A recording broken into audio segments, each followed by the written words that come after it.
ओम शांति। आज 29 अप्रैल 2022 की साकार मुरली के 5 पॉइंट व 5 स्वरूप। सबसे पहली पॉइंट है अहम आत्मा, अनादि स्वरूप। मैं आत्मा परमपिता परमात्मा की संतान हूँ। हर समय उनकी याद में रहने से हमें उन द्वारा प्राप्ति होती है। इस राज को पूर्ण रीति से समझना है कि वे कौन है। यह बोलने वाली शक्ति मैं स्वयं आत्मा हूँ, जिसका आकार ज्योति बिंदु मिसल है। जब मनुष्य शरीर छोड़ता है, स्थूल शरीर, तो वो निकल जाती है, लेकिन उन्हें आंखों से हम नहीं देख सकते। इससे यह सिद्ध होता है कि उसका कोई स्थूल आकार नहीं है, सूक्ष्म है ना आत्मा। और परमात्मा तो हम सर्व आत्माओं से परम है, क्योंकि उनके ऊपर कोई माया का लेप छेप नहीं लगता।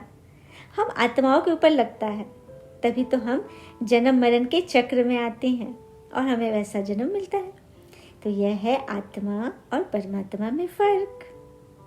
दूसरी पॉइंट, एक्टर्स। मैं आदि स्वरूप आत्मा। सबसे पहले सृष्टि मंच पर एक्टिंग करने के लिए हम देवी देवता रूप में इस कर्म क्षेत्र के इस नाटक में आते हैं। बाबा कहते हैं कि तुम बच्चे ही बचोगे, और भी लोग बचेंगे। तो मकान बनाने वाले बचेंगे, सफाई करने वाले बचेंगे, हाँ, और तुमको रजाई में नया जन्म मिलेगा। बाबा ने कहा जहाँ जीत वहाँ जन्म। भारत में ही जीत होगी। पता है क्यों?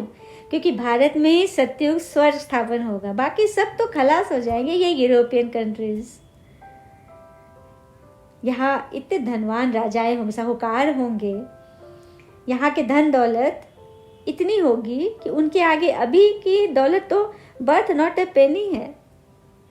वहाँ हमारे लिए सब कुछ नया बनेगा। हीरे जवाहर की खानियाँ भरपूर रहेगी। तो इन बातों को समझने के लिए कितनी महीन बुद्धि चाहिए ना। तीसरी पॉइंट, देवताई संस्कार। पूज्य स्वरूप। मैं पूज्य स्वरूप देवता अपने दैवी संस्कारों को इमर्ज किया, संगम पे धारण किए, भगवान से पढ़कर दिव्यता का अनुभव करने और कराने वाली, जो कि व्यर्थ से इनोसेंट हूँ, अविद्या हूँ। मुझे व्यर्थ पता ही नहीं। मैं इतनी इनोसेंट हूँ, माया से इनोसेंट। अपने यही संस्कार इमर्ज कर मैं अपने भक्तों, अपने बच्चों को दया, करुणा, शक्ति, आनंद प्रदान करती हूँ। लेकिन इसके लिए मुझे भगवान से लेना पड़ता है, क्योंकि बाबा ही हमारे द्वारा उन्हों को साक्षात्कार कराते हैं। मैं तो पत्थर की मूर्ति हूँ, लेकिन हाँ, मेरे चरित्र जो गाए हुए हैं ना, उसी के फलस्वरूप मेरे भक्तजन आज भी मेरे द्वार पर भाग भाग के आते हैं। ये है मेरे देवताई संस्कारों का कमाल। चौथी पॉइंट, विशाल बुद्धि। मैं ब्राह्मण स्वरूप आत्मा अपनी विशाल बुद्धि द्वारा इस अंतिम जन्म में पवित्र बनती हूँ, क्योंकि भगवान कहते हैं चाहे कुछ भी सहन करना पड़े, तुम्हें पवित्र जरूर बनना है। क्योंकि भगवान को पवित्रता की ही मदद चाहिए, क्योंकि पवित्र दुनिया बनानी ना उन्हें। बाकी सब खलास हो जाएंगे। हमें इतनी पवित्रता धारण करनी है, हाँ।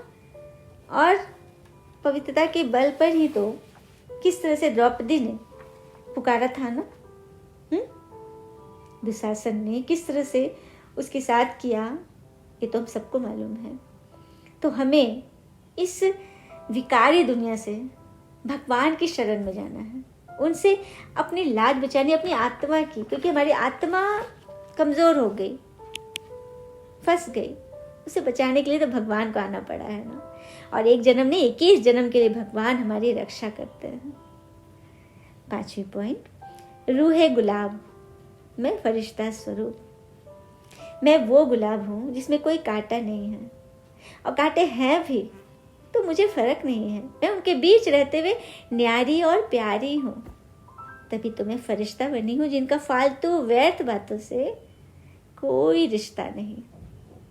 और इसी बात से मैं सभी को सकाश देने के निमित्त बनी। यदि मेरे अंदर एक भी दर्द होगा तो मैं किसी के लिए कुछ भी शुभावना नहीं रख पाओगे, क्योंकि वहाँ पे फिर रुकावट आ जाएगी, ब्लॉकेज हो जाएगी।